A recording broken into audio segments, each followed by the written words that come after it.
Hello.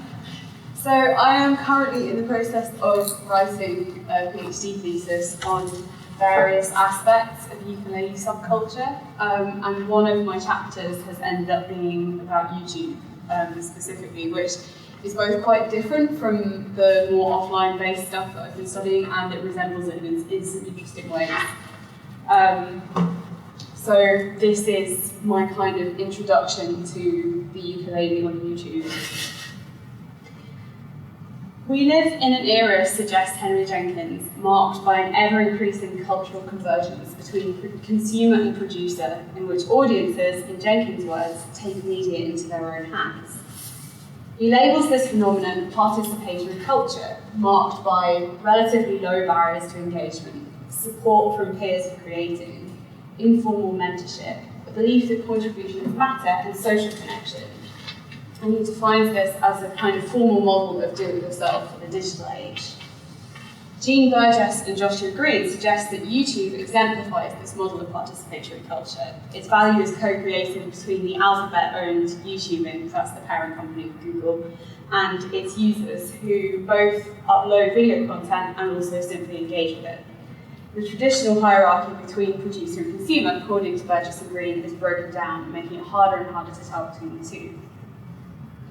These structures are fairly similar to those that I encountered earlier in my research in offline ukulele jam groups, which are groups that meet usually in pubs and play songs, usually from a kind of shared songbook together, with no minimum standard for entry and no judgment of skill level, and in some cases it's considered to be kind of more desirable to be bad, and you are treated with some degree of suspicion if you're too good at the ukulele, which is one reason I have not improved at the ukulele at all over the course of my research. It's not entirely what I expected. So teaching takes place on a peer-based level, much as in Jenkins' model, and the only audience for these jams is usually other people who are playing.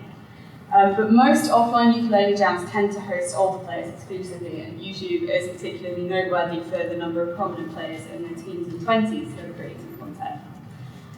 And as far as I know, the only other person who has looked at this specifically is a guy called Anthony D'Angelo, who is, I think, a graduate student of some variety at UCLA, who has made a YouTube video on participatory culture, YouTube and the ukulele, which is very interesting, and I've summarised his points here and added some of my own. But in summary, both the social world of the ukulele and YouTube, he suggests, possess marked DIY participatory traits, which I'm inclined to agree with.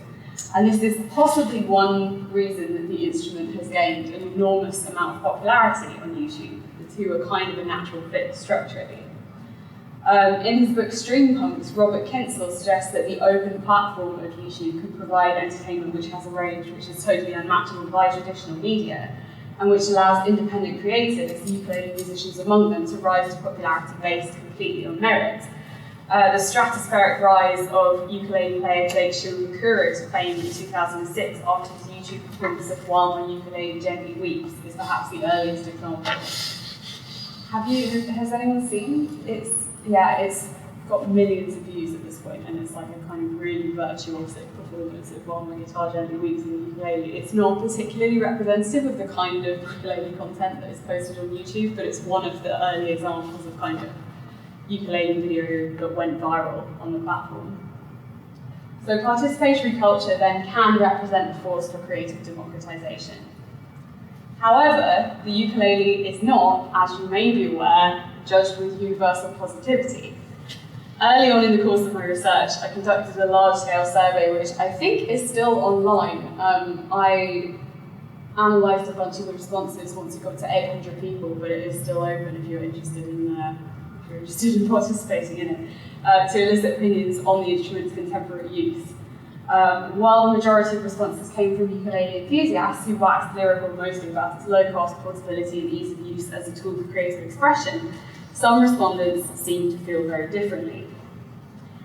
In total, 16 of my survey respondents cited use in advertisements specifically as contributing to their dislike of the ukulele, which I thought was intriguing, given the instrument's popularity on YouTube, which is a platform often positioned by commentators as kind of diametrically opposed to mainstream media. And I've come to a conclusion that the example of the ukulele on YouTube actually reveals the kind of appropriation of the tropes of participatory culture by larger corporate entities in a bid to specifically conceal the fact of their own largeness. So using both the instruments and the platform's kind of do-it-yourself associations to appear more trustworthy and independent. So one of my survey respondents said, "Its sheer ubiquity in tweet adverts made me really hate it."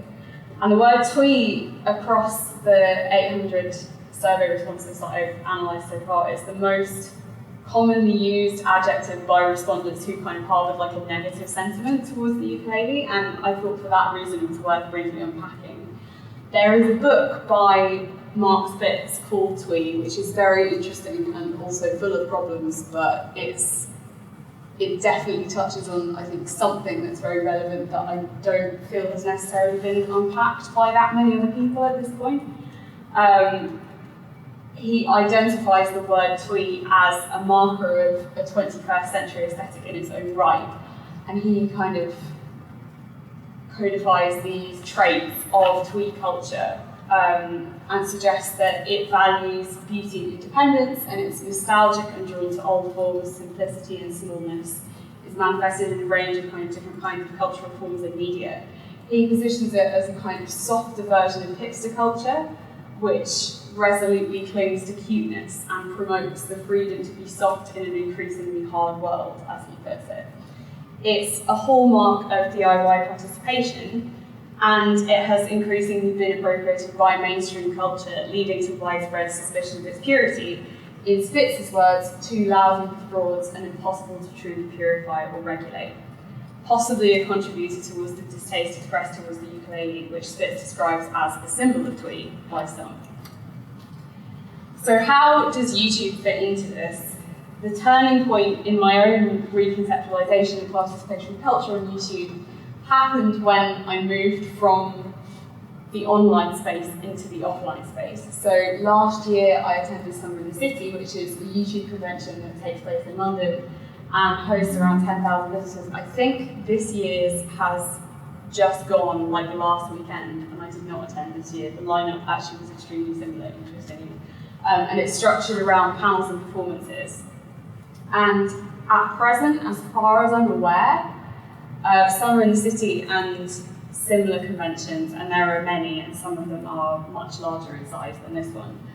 To my knowledge, they are almost totally academically unexamined, and I was intrigued to see how Summer in the City might affect my impression of the YouTube community. And one other reason that I went was that as their headline act, they had an artist called Dodie Clark, who is a ukulele YouTuber who, over the period of time that I've been writing my thesis, has kind of experienced this like stratospheric rise to success. And she's kind of now at the point where I assume that she's not a household name. Has anybody heard of Dodie Clark? Oh, yeah. Familiar name. My daughter follows around the country. I have to drive my daughter around. It does seem like people with kids. I drive my daughter to Summer in the City. Did you? Oh my gosh. And yeah, like she entered into like the UK albums chart last year. And last year? Yeah, it would have been last year. And that was kind of based on her YouTube following alone. And she has ended up being my kind of key case study in my chapter on ukulele YouTubers. So a strong sense of participation culture was definitely present at Summer in the City. There was a panel of smaller YouTubers who had kind of between hundreds and thousands of followers, which seemed to be very well attended on the final day of the convention. And there was a very popular open mic, which you can see at the bottom left there, which ran pretty much constantly throughout the event and seemed to be almost exclusively populated by unknown teenage ukulele players. The open mic tent itself was designed to feel as cosy as possible. It was lined with blankets and cushions to provide kind of quiet space away from the loud and bright main event. So kind of smallness in bigness, almost a metaphor for independent YouTubers operating within the Google-owned platform itself. And there's an obvious parallel, I think, between this coziness and the twee culture that Spitz describes, which finds strength in softness, in quirkiness, and in resistance to the mainstream. Yet, it also became increasingly clear during the weekend that Summer in the City exposed certain hierarchies and power differentials, which called into question earlier assessments that I've made of the platform as a kind of flat participatory site. And it seems that YouTube creators themselves are possibly more aware of this than a lot of the scholarship that exists on YouTube. There was this term creator viewer divide, which kept coming up during the course of the panels. And it describes something that's kind of quite at odds with Jenkins' conception of participatory culture. It's a social world in which popular YouTubers take on the role of celebrities and their viewers become fans in the most conventional sense rather than peers, which completely reifies conventional hierarchies between producer and consumer. And there was a panel which was specifically titled The Creator Viewer Divide, which involved, I think it was 4 or 6 people talking about this specific thing. And on that panel, all of the panelists seemed to agree that a celebrity culture that mirrored mainstream media existed within the YouTube community. And one audience member during the Q&A at the end of the session described that differential as a brick wall, which was delineated by a number of channel subscribers. One panelist recalled approaching a co-panelist as a fan and mentally calculating the differences in their respective subscriber counts. And numbers create a clear delineation that can be measured between popular YouTubers and their subscribers, which is strongly perceived on both sides of the divide, and which can also place creators in a position of being forced to compete with one another. And this is a thing that over the last few months, Dancecult has been writing about increasingly in her songs. So it's acquired this sort of meta status where it is being examined by YouTubers in the content that they're putting out. And this, I'm going to play you a very short excerpt, in theory, as long as there actually is sound coming from my HDMI cable, from a song called This Content by Dancecult, which explores the sort of tension that's created by this and includes the line, "You saw my number and my number wasn't good enough."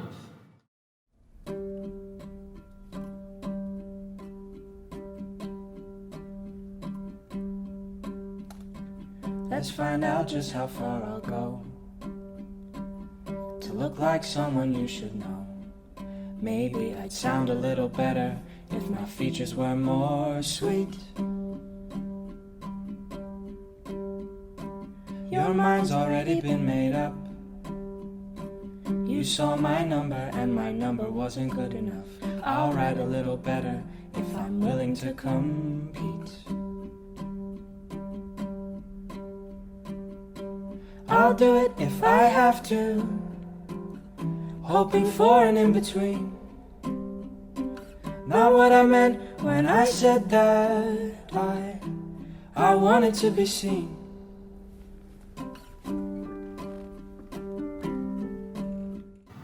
So numbers are also a key factor by which brands decide which creators to sponsor on YouTube.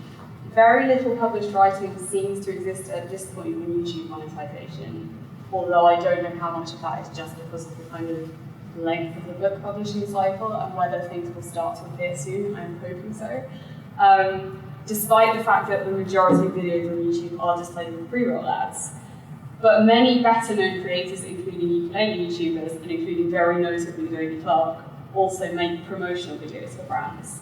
And under these circumstances, the exact independence and homemadeness that characterize YouTube's bedroom ukulele players become saleable commodities in their own right.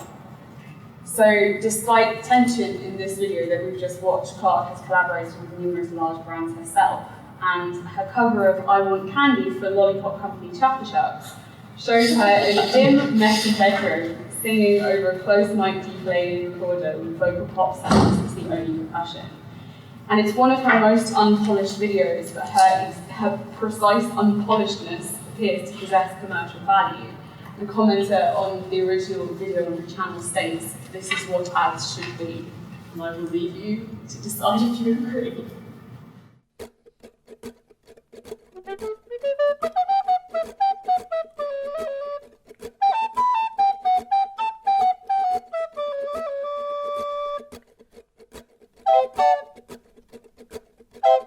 I know a guy who's tough but sweet. He's so fine he can't be beat. The corporatization of participatory culture is not in itself new, and Jenkins has very memorably written about the kind of the use of kind of fandom and fan-made objects by like the Star Wars franchise. But I think YouTube and the ukulele have a particularly interesting link to that, in that they seem to have been picked up because of their associations with tweet and participatory culture, and used specifically as this kind of smokescreen of smallness, as I've named it, to hide the very act of their appropriation by virtue of their apparent homemadeness and trustworthiness. And in his book, Small is Beautiful, E.F. Schumacher advocates for a person-centered economics which values sensible scaling of business to attain smallness within bigness.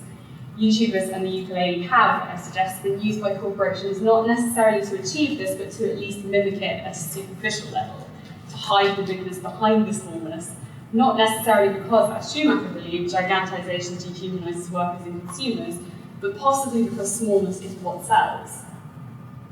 A similar pattern is also visible in the ukulele's use in television advertising, with numerous major brands, of which this list includes only a few, making use of the instrument orally and visually. Despite the range of industries represented here, the instrument tends to be used in an extremely uniform way, with upbeat, percussive strumming, often accompanied with hand claps and whistles.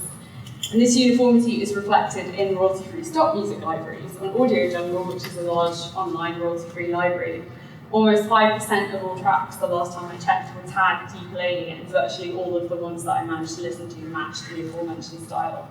I'm about to make you suffer through another short excerpt, which is a track called Carefree by Kevin MacLeod, which you will almost certainly have heard somewhere, because it is perhaps the most overused single example of the genre, but it represents the style extremely well.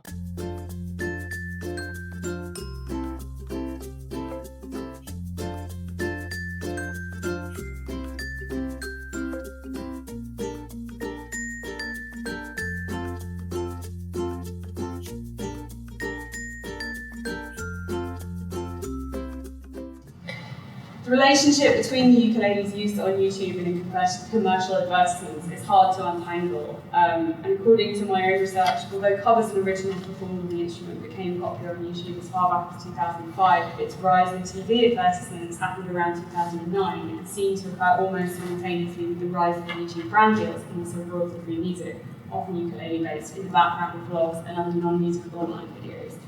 So a symbiotic relationship seems to exist between YouTube and commercial brands and advertisers, and the ukulele is the key tool of it.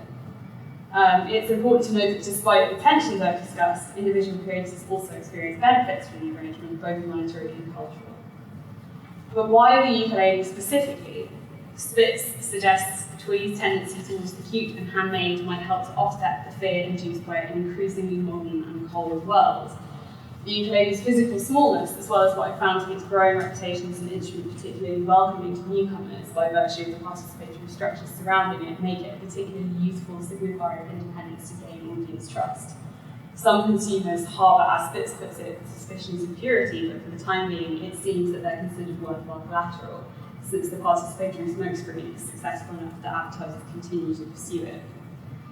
So at the outset of my work in this area, I agreed with Kinsella and Burgess and Green that YouTube and mainstream media were kind of positioned as distinct and viewed YouTube as a sort of alternative choice that resisted the mainstream. And while there is truth in this, YouTube's ukulele creators are also completely intertwined with mainstream corporate culture, so that the tracking and participation have themselves become commodified. So a clear tension exists, and it's likely to continue to deepen. And it's worth noting that this tension was kind of invisible to me before I started participating in the offline space of Summer City.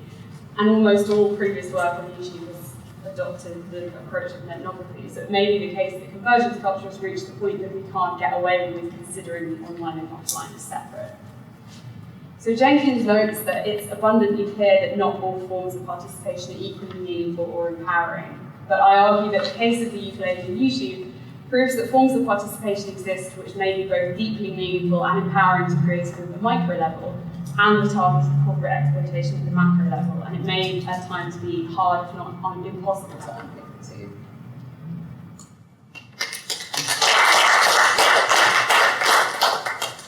Thanks very much, Emma. Any questions? Yes. Thank you. Yeah, that's fascinating. And this work's so important not only for the ukulele, but all online music communities. I think that's really important. How did the fans respond to Dodie selling out with the Jabba Chat? I mean, people seem to be completely on board with it. And something that's interesting is that it does seem to be something that's communicated about fairly transparently. Like I've seen YouTube creators kind of do polls on whether their fans feel that they're kind of doing too many brand deals and what kind of form they would prefer those brand deals to take. And for the most part, the response seems to be quite supportive, and in many cases very supportive. And there's quite a few examples of sort of outright, unashamed sort of selling out, where people have responded in the comments like, I wish all advertising was like this, which is exactly the point, I guess. I wonder whether that comments on the kind of, well, the ratio between kind of commercialization and corporatization and between us, because if you think of like John Lydon with the Butter Effort, famous punk thing, where suddenly he sells out by going along with this corporate thing, and then obviously the kind of anarchistic essence of punk is destroyed by this act. Yeah. That clearly is a kind of statement, that causes a rift. But here, because the fans are supporting it, does that imply there's a kind of a different sort of relationship that maybe changes how we see the relationship with the kind of YouTube platform as, a consumerist demon? I mean, I think presumably it's in there from the start, because the platform has, I think it's always been owned by Google, hasn't it? So essentially it's an independent community that's operating within a kind of space created by a company with one of the largest monopolies in the field on Earth. So I think the relationship is kind of inherently more nuanced from the beginning, because otherwise, I mean, this kind of subculture wouldn't exist in the first place. We'll show here. Yeah. But before I ask my question, I have to ask, are you familiar with Winger's community of practice? Yes. Yeah. So I'm just wondering, within the ukulele community, and particularly the online community, the overlap between the artist network and the community of practice concepts, and when a ukuleleist, is that the word, might consider themselves to be an artist rather than just a community practitioner. That's a really interesting question, actually. I think actually that might be one of the key differences between the YouTube community and the sort of offline community of kind of jam groups and like scratch nights and stuff, because I think there's much more of a tendency on YouTube to view creators as artists, and it's kind of baked into the name. It's like the fact that they're referred to as creators, and that's like the trademark name that YouTube uses for people who upload content to the platform. Whereas, I mean, most actually of the people who I've interviewed and spoken to in offline groups are very reluctant to even call themselves musicians, and that's very much not the case here. So even though there's kind of structural similarities, I think there's much more kind of enthusiasm to consider it a serious thing and to consider it artistry, and not necessarily just to consider it kind of a community activity in that way. Yeah. Yeah, I thought that was fantastic. But one of the things that for me signifies that unification of those two courses is Patreon, which was founded by a YouTube musical YouTuber, which is now crossed over to the dark side as such, but still makes great YouTube videos. So that I'm not sure that they were separate in that sense, because that's now what Patreon is. He's a guy from Compliments, it's Jack Contact. He's the CEO of Patreon. I don't think I realised that. Yeah. So they've always been. Yeah. He started that very early on because he wanted away and signed a management deal with a huge corporate American management company. So they've always those links. I mean, there was a lot of discussion at Summit City actually about kind of the shame that's associated with accepting kind of financial backing and stuff, and the sort of prevailing argument seemed to be that it's not something to be ashamed of, and that it is labour, it is work, and it should be. Yeah, I just think it's a generation thing. I don't think that audience cares. Like my generation, the phrase selling out. I think it's something that they think about. I think it's something that they are discussing, that they are critical of, but that it seems to kind of be okay. It's not the subject of boycotts, it's not the subject of kind of resistance in a practical sense. I guess it ties back to what kind of professionalism, isn't it? If you think of yourself as a professional, that's a different thing from if you think of yourself as a kind of hobbyist. It's a different type of economy, I think. It's like some democratised economy, people do their own, because they're attracted to the audience. Yeah. Just on that Sorry, go on. Just a question about age, really. The gentleman over there mentioned his daughter and YouTube. I've got 2 boys, and it's my biggest experience with the generation gap. To be honest with you, I don't get it. I understand that they love it, but things like DanTDM, I don't know whether you're aware of these guys, and Think Noodles, who basically play computer games and kids watch them play. They're very overtly, they're quite happy to provide products and all that sort of stuff. But I wondered in your survey whether, based on that, whether there was a difference in responses from people who were younger. I actually struggled to get young people to answer the survey. Okay. However, there's quite a lot of large YouTubers who do like end of year surveys of their fans. So like a lot of this stuff exists, and like the methodology isn't always like super sound. There was a survey that was done of like the demographics and attitudes of Jodie Clark's fans, which was conducted by her fans. It was put together by like a 15-year-old girl, and it's actually fairly methodologically sound. There's like I think about 1,000 people participated in it. So even though I kind of struggled to get people to respond to my like meticulously put together like qualitative survey, there is stuff online that kind of does reflect this stuff, and it does, for the most part, seem like there's less cynicism amongst young people, I suppose because it's inherently, the data that I've been looking at is from fan communities, maybe that's... Yeah, it's a generation. I think this is completely normal for these kids, So, yeah, but no, thank you. That's a good question. I go quickly, but I was going to say, when you say resistant to mainstream culture, do you mean sort of aesthetically rather than ethically? So they'll take the cash, won't they?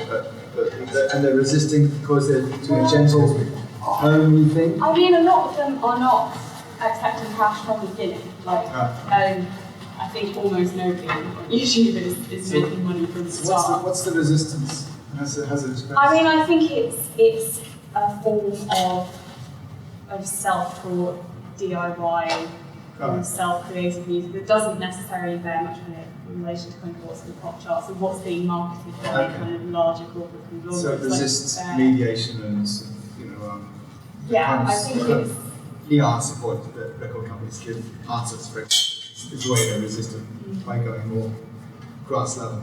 I think so. Yeah. I think it's more creatively directed by the people who are participating in it at this point in time. The University of Huddersfield, inspiring tomorrow's professionals.